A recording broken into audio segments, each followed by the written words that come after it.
If they want to do something, that person again wants to do something. So they have advanced this theory that the only way of communication between various terrestrial bodies can be without a language. Now this is a very interesting subject, and also it has been discussed in a book, Life After Life. Many a person who returned to this life while he was clinically declared dead, he recounted his experience, and something which is common in many experiences is this, that they understood without words, and they saw without seeing, like this, and they saw right across the room's walls and curtains, and it was neither strange nor unusual to them during that experience. And they were positive that they understood, but not through the light of day. They saw things and visualized not through the light of day, nor through the waves, the sound waves, but it was just in knowledge.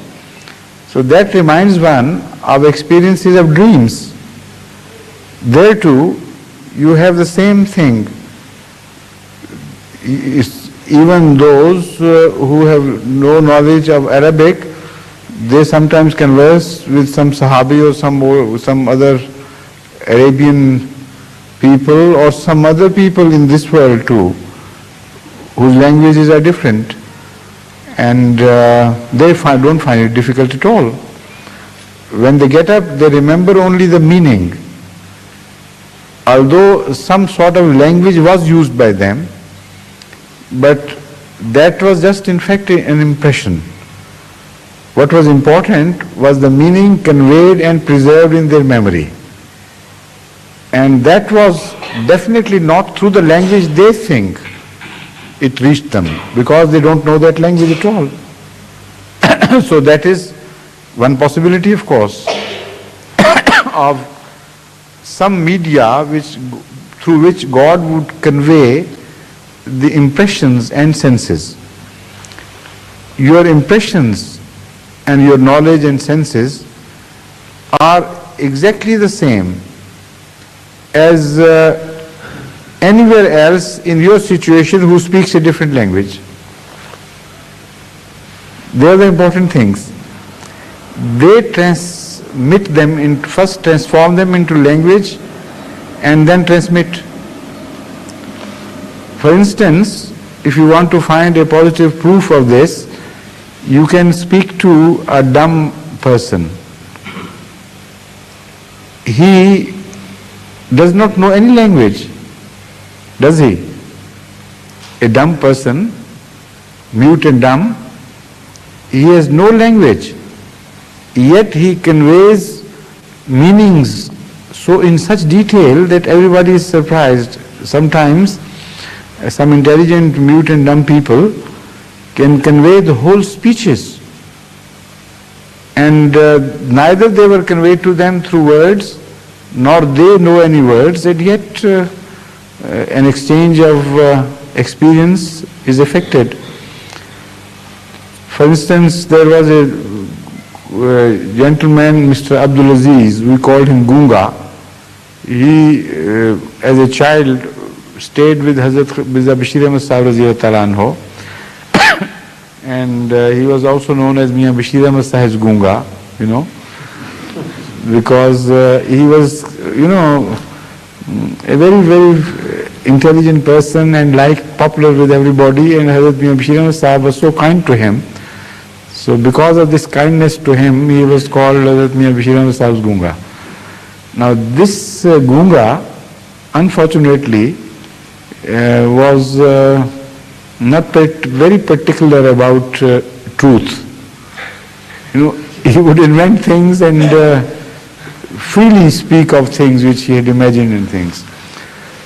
And although most of the time he visited, he wouldn't miss a prayer or a khutbah but he was so fond of telling others what Hazrat Khalifatul Masih had said, that even if he had not visited the mosque, he would immediately learn from someone what he had said, would understand, and whoever asked him whether he had been to the khutbah, he said, yes, I can tell you.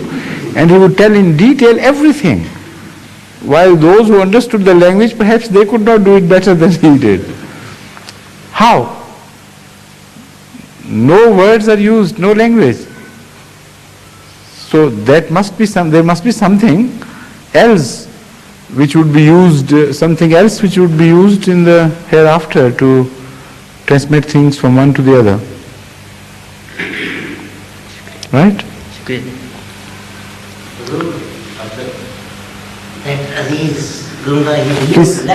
Please. Yes.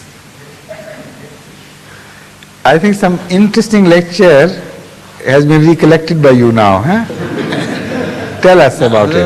I remember once there was a jalsa in Qadian, in Mehman Khana, and there was speeches on different languages. And Abdul Aziz Dunga was also given a chance to deliver a lecture on Sadaqat of Masih Islam. And he delivered for about 10 or 15 minutes, and then that was the last person to speak. Yes. And he has his own theories about the beginning of life and the creation of man and everything.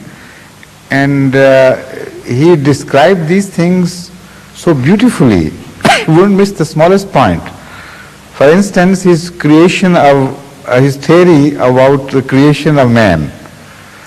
So he used to tell us that Allah created everything below and the man in the heaven, which that he had heard, of course, from some religious people. As people thought in the older days that Adam was created in heaven and the earth was different place. So he said, he was very fond of tea, that you should bear in mind. So he said Allah created everything, and then he created man. But when the man was created, he would not come to gain consciousness. The angels shook the man up and beat him and did this and that, but he just wouldn't gain consciousness. He wouldn't open his eyes. So he used to say, when Allah designed how Allah thought, he was to do like this. Allah did this, thinking, what should I do? So he said, yes, I have got it. And he told the angels to bring tea.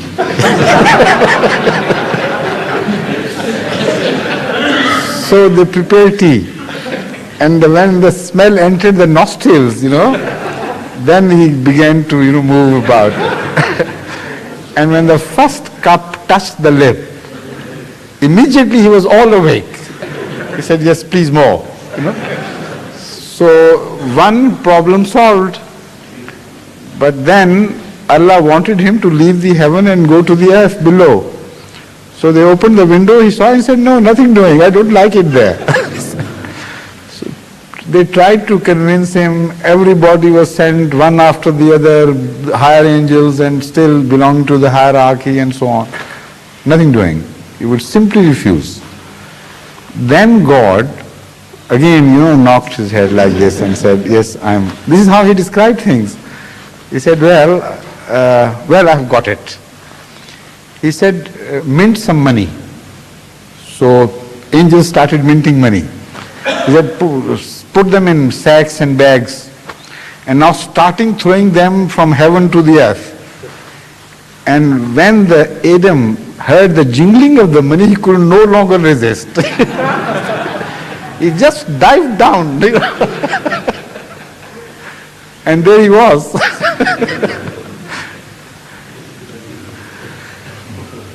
Secondly, he had a theory that Adam had his children there. Quite a few of them were already there. So when they heard, they saw their father disappear like this, they also rushed behind him. And those who fell, in a way that the eyes were hit, they became blind. Those who fell on the side of the ear.